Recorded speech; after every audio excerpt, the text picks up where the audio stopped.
Okay, my friends, welcome back. Today, we got another review, and it's of this guy right here. This is the Cold Steel MAA Messer. Now, MAA stands for Man at Arms. They have this collection called the Man at Arms collection over at Cold Steel, and these are basically historically inspired European swords that they've done up in this sort of blued steel look here. All of the blades are blued, and the hilt components are blued.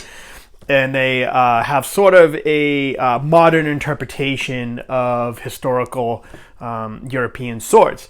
So this is the MAA Messer. This is their take on the one-handed German Messer from the late medieval period. Now, I'm going to go over the individual components of this sword, tell you what I think of it, tell you how I think they did in this execution here, and we'll take a look at some cut testing, and I'll give you guys my final opinion as I always do at the end of the video. Now, if you're interested in this sword, I will put a link down in the description below to Cult of Athena, where I got my version.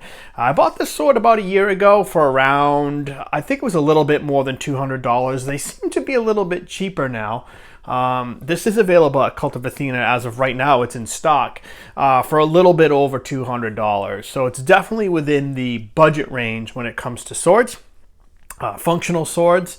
Now, whether or not I think it's worth your money, well, we'll take a look at that right now. So let's take a look at the different components, starting with the hilt. Now, one thing you'll notice about this is that it has a very unique looking grip. Now, this grip is not necessarily historically accurate for this type of sword, and that's gonna be a theme that runs all throughout this sword, and we're going to talk about it piece by piece.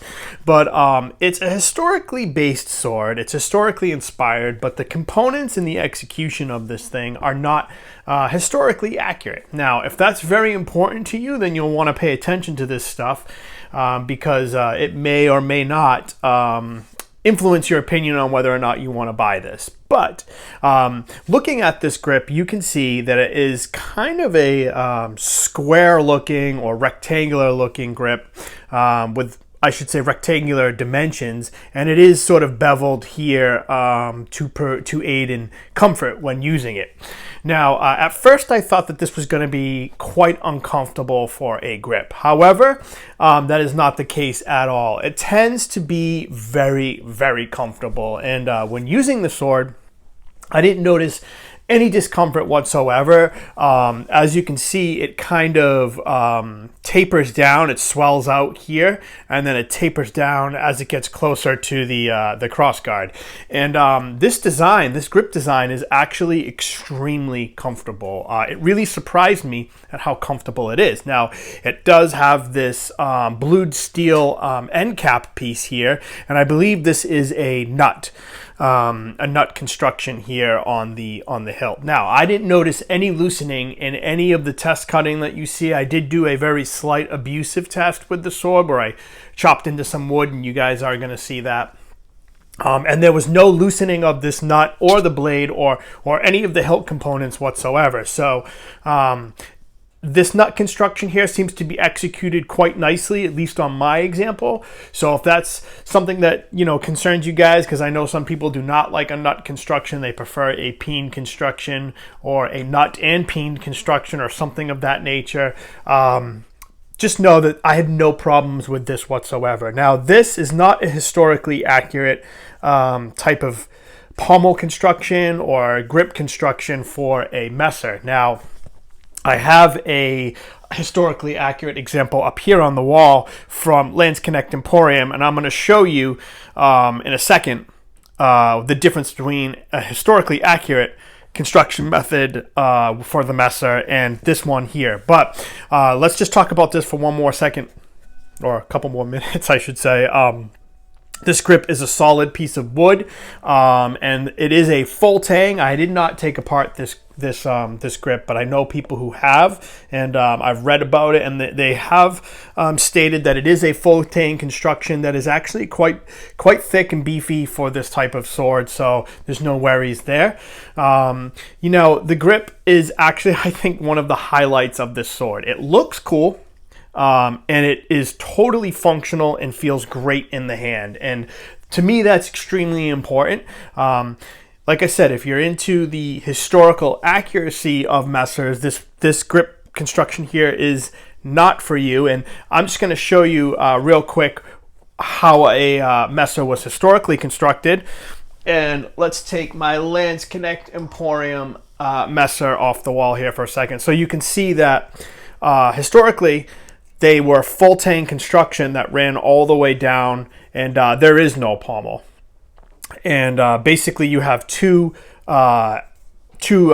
scales or slabs that are sort of pinned through and riveted through. And this is typically how a historical accurate messer was constructed, at least back in the period. So our cold steel example does not have that, but nevertheless, I do think it's a great construction. It's comfortable, it's functional, and I really do like it. Now, there is one thing to note, that there are some slight, I don't know if you can see it, there are some slight ledges up here where the grip meets the crossguard.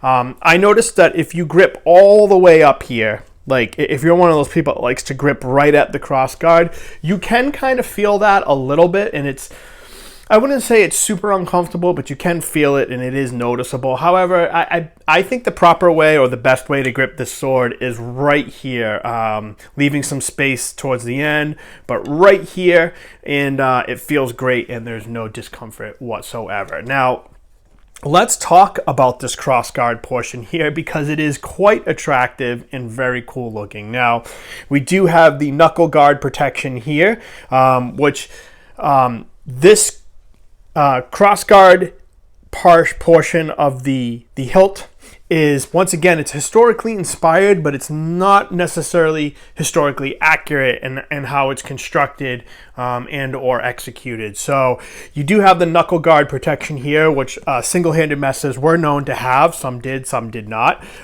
There is a very attractive and elegant shape to these guard components here. The quillions, look at that. It's like diamond shape, and it's very nicely done. Now, one of the things I do want to point out is, and this is a great thing about this particular cold steel sword, is that the components are not overbuilt. A lot of times with cold steel, they like to have really thick, heavy guard components and hilt components. These are quite elegant and very nicely executed and thin, and I really do like it. I have seen historical examples, and they are much more like this than the heavier, overbuilt examples that cold steel or swords that cold steel likes to do. And that's a features of this sword that is really interesting, is that the sword is not overbuilt at all. In fact, it's very light, nimble, and lively, and the components are very well proportioned. And for me, at least in my experience with cold steel, that's not typical. So I really do like it. But going back to the crossguard, you can see it does feature this shell guard portion here. This portion of the hilt is called the Nagel, which in German means nail, I believe, and it's basically to protect your hand when using messer techniques. Now, I'm not trained in using the messer. I'm really not trained in using any swords. I'm just an enthusiast, but at least as I understand it, this is definitely supposed to protect your hand from blades sliding down, and also just general protection for your hand from any type of attack on your hand when fighting. Now, historically, this would be a separate piece of the hilt, and it would be peened through right here. As you can see, this is actually one piece. It is not peened through. It is one piece and part of the overall casting of the hilt assembly. Once again, not historically accurate. However, you know, the execution is done quite nicely here. I don't really notice a lot of tooling marks or, you know, yuckiness in the construction or anything like that. It's actually very nicely done and very, very clean. Now, just to show you guys real quick, here's my Lance Connect Emporium example, and you can see that they did, historically they did, some of them did have that shell design. This one has a simple, you know, just a simple bar or a curved bar, but this is a separate piece that is in fact peened through right here, the cross guard. And this is historically how they were done. You know, if that's an important feature of the Messer that you are looking for, just know that this doesn't have it, but whatever they did do here at Cold Steel, it's functional and it looks very nice. So yeah, I'm a big, huge fan of the whole hilt portion of this sword. I'm actually a big, spoiler alert, I'm a big fan of this sword just in general. But the hilt is very attractive, very nicely done, and it does have this blued finish so that you don't have to worry about rusting and corrosion and staining and whatnot. So I'm going to dispense with the scabbard. We'll come back to this in a minute. The blade. All right, guys. This blade is actually quite impressive. So the shape is quite historically accurate. A lot of Messers had this clipped point here. It is not sharpened on the false edge like a lot of them are, including this one here. This has a sharpened false edge. I think you can see it there. It comes down to about right here. And a lot of them did actually have that, and that's actually necessary for some of the martial arts techniques that go along with this type of sword. But it's a very nicely shaped blade, and it is actually quite thin. Now, if you take a look at it, you'll notice that there's relatively no or practically no distal taper. Now, I did measure it and it does have some distal taper, but it stays pretty consistent all the way through until you get to this portion here where it tapers down to about 2 millimeters. So it starts off at about 4 and goes to about 2, and that's it. But really speaking, it has no distal taper or no proper distal taper. However, in this particular case, I'm not sure it actually needs it because the blade is super thin and it is very short. This is about a 22-inch blade. It's just a little bit shorter than that, and you can find the specs down below. But in this case, it's extremely lively. It moves extremely well, and it's not heavy at all. It's very, very light. In fact, this is once again something that's really surprising about this sword, considering it is a cold steel sword, is that it's very lively and handles amazingly well.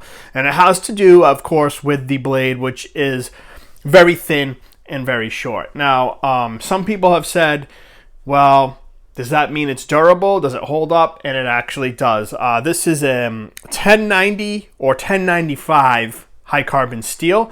At least that's what's listed down at Cult of Athena's website. So it's somewhere in there. It's a high carbon steel. It's tempered quite well, or I should say, yeah, tempered quite well. You can see it does have quite a bit of flex to it, but it springs right back to true. And it's a very, very durable blade. And like I said, I did do some abusive testing, and you'll see what I did to it. And there was no bends, no warping, no edge deformation. And we will talk about the edge in a second, which is another surprising thing about this sword. But it's an amazingly nice, light, nimble blade. And I really do like it. Now, it does feature a fuller, which runs all the way up to about right here. And it did come sharp, and This is one of the few swords I've had from Cold Steel that came sharp enough where I did not have to do anything to the edge whatsoever. So all the cutting that you're going to see in this video was all done with factory edge. And this thing came very, very sharp and stayed sharp. And this is the first Cold Steel sword I've owned, and I've owned quite a few that came that way. And so kudos to you guys, Cold Steel. You definitely can put good edges on swords if you want to.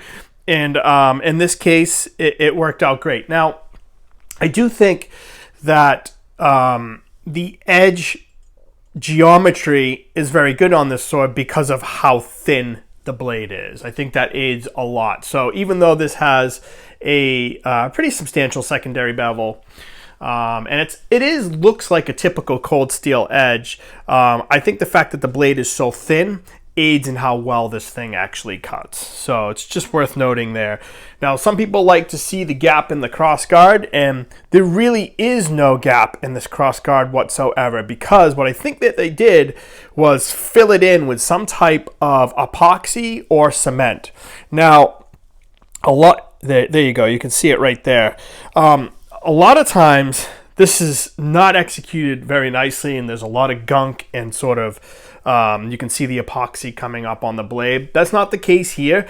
This looks more like a cement than it does an actual epoxy, so I'm not sure what they actually used, but whatever it is that they did, it held up great. And through all of the testing, I didn't notice any blade wobble or the crossguard coming loose or anything like that, and none of this epoxy or anything broke up.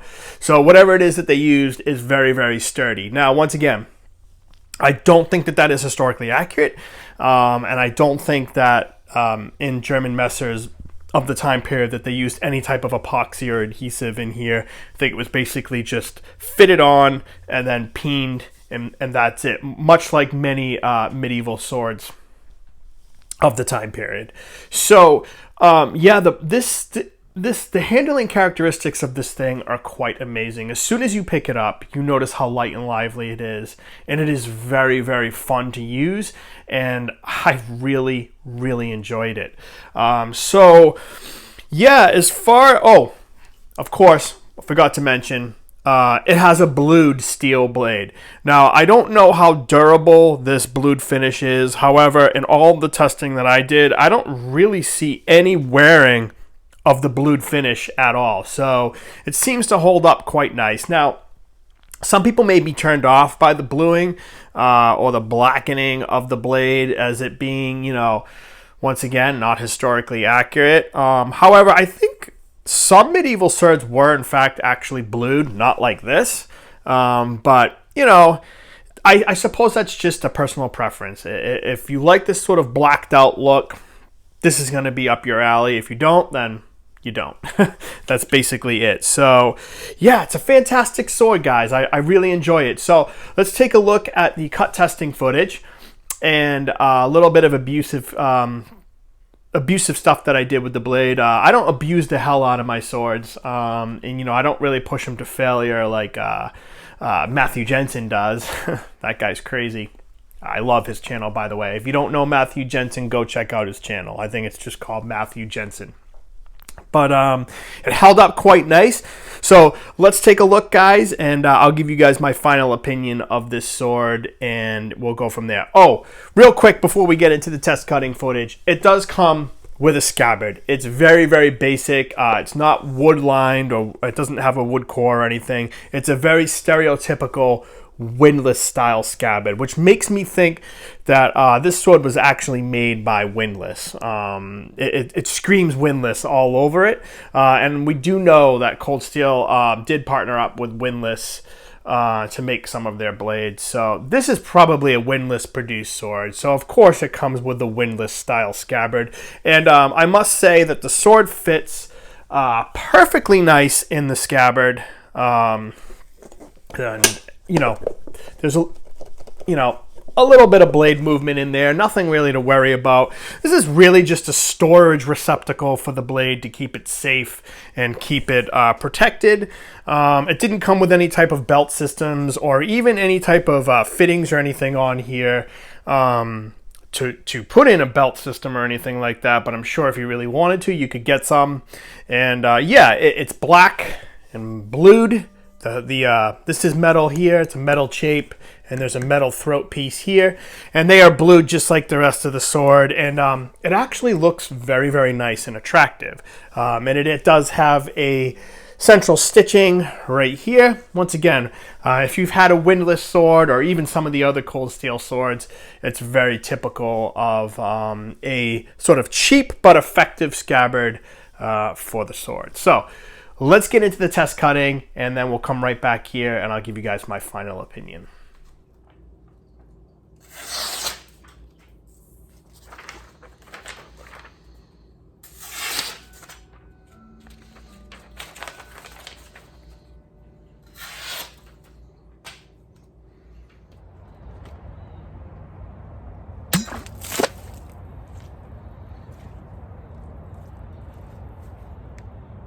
Really clean.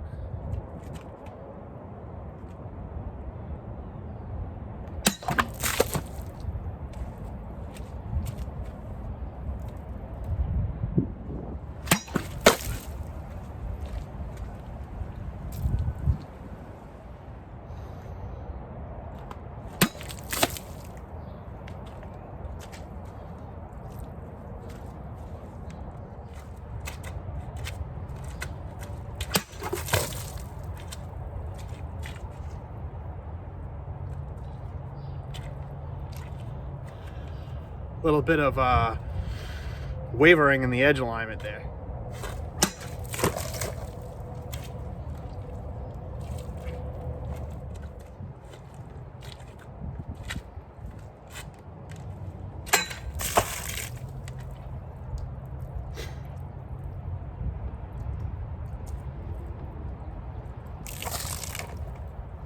Really clean.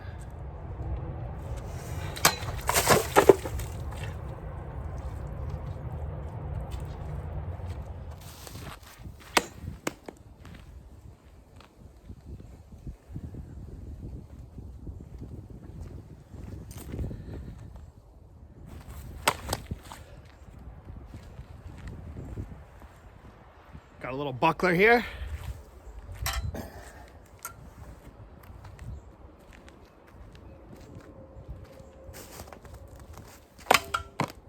Woo!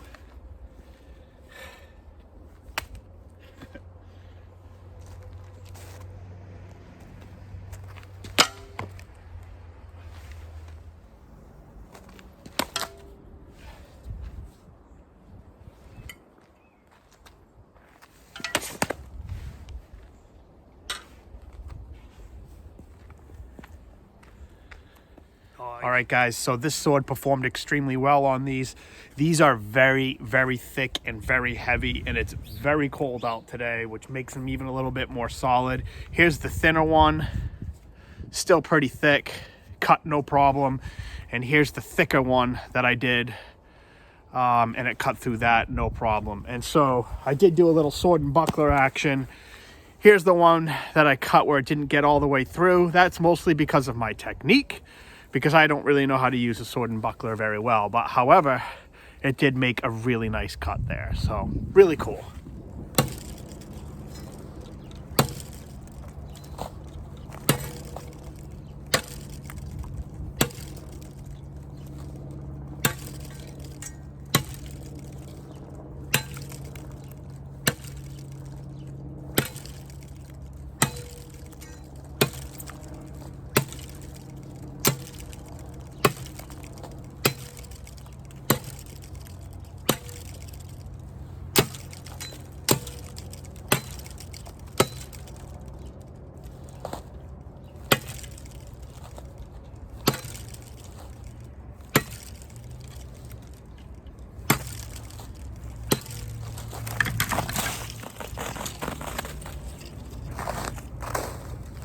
Okay. Let's check it out. Look at that. It's a pretty big sapling. All right, my friends, welcome back. I hope you enjoyed the test cutting footage, and now I can give you guys my final opinion of this thing. So what do I think? And do I think that this thing is worth your money? And I'm going to have to say absolutely yes.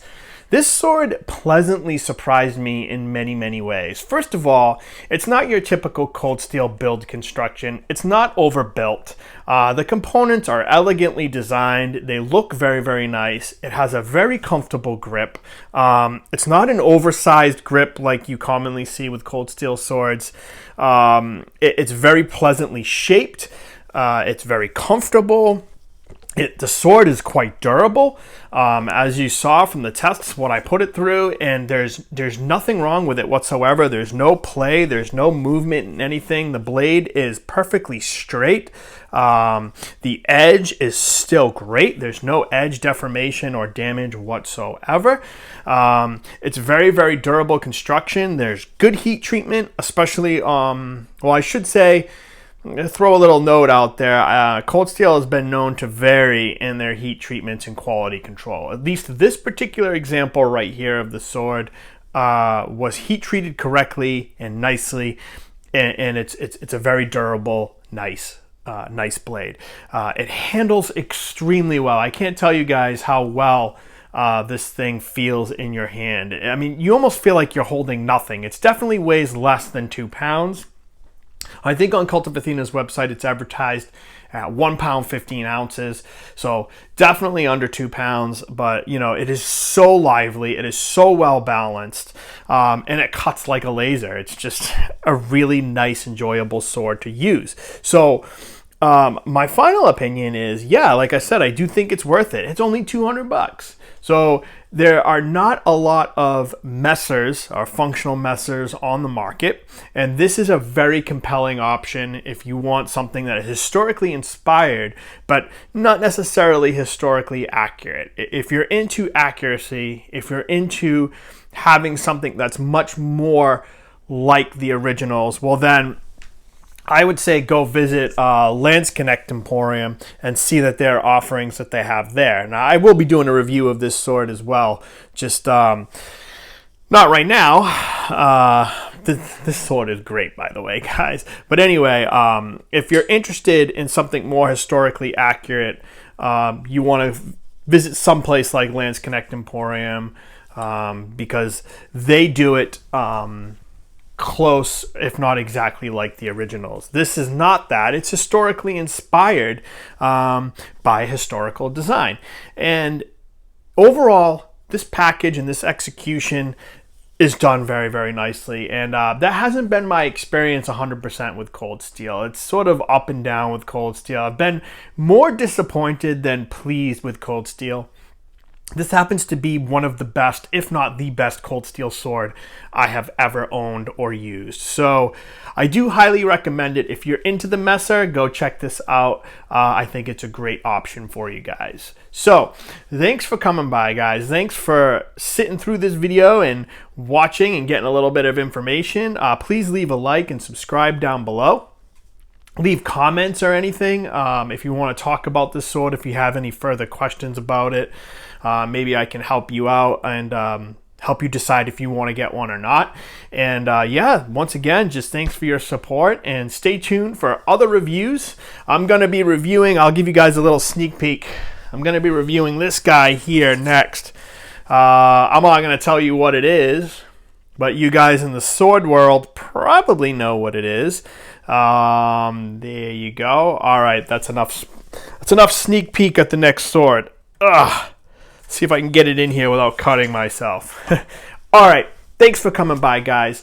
Stay safe, and until next time, have a great week, and I will talk to you guys real soon. Thanks.